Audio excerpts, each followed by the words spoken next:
Bagamat maraming negatibong reaksyon sa kanyang obra, hindi nagpatinag dito isang pintor sa Davao City upang ipagpapatuloy at ibahagi ang kanyang talento sa pagpipinta. Ating kilalanin kung sino siya sa report ni Joy Gumatay.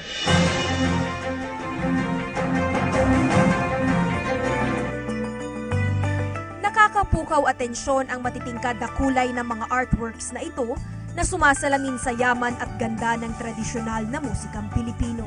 Ramdam na ramdam rin sa bawat linya at kurba ang 4 na dekadang pagsasanay ng Davaoeñong pintor sa likod ng mga obrang ito. It's a kind of liberating for me because now I can be myself. I'm not anymore hampered with traditions in the West, my own training. So this one, the root is really Mindanao colors and Mindanao culture. So I feel liberated, I feel it's a breakthrough.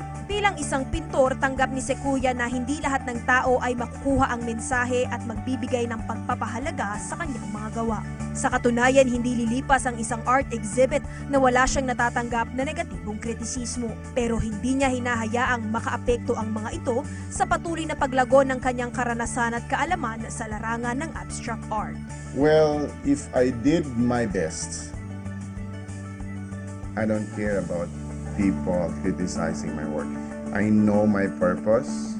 I know why I'm doing this particular style, this particular direction. I did my best, that I worked hard for this. Sa kabila nito, aminado pa rin si Sekuya na ilang beses siyang muntik nang mawala ng pag-asa sa kanyang propesyon bilang isang pintor. Kaya naman payo niya sa mga nagsisimula pa lamang sa kanilang paglalakbay sa larangan ng sining, matutong magpakatatag at huwag magsawang matuto. Patuloy na saliksikin ang natatagong yaman ng kalikasan, obra ng ibang pintor at sariling imahinasyon hanggang sa tuluyang madiskubre ang iyong natatanging pagkakakilanlan bilang isang pundasyon ng sining. Para sa PTV News, Joy Gumatay, Davao City.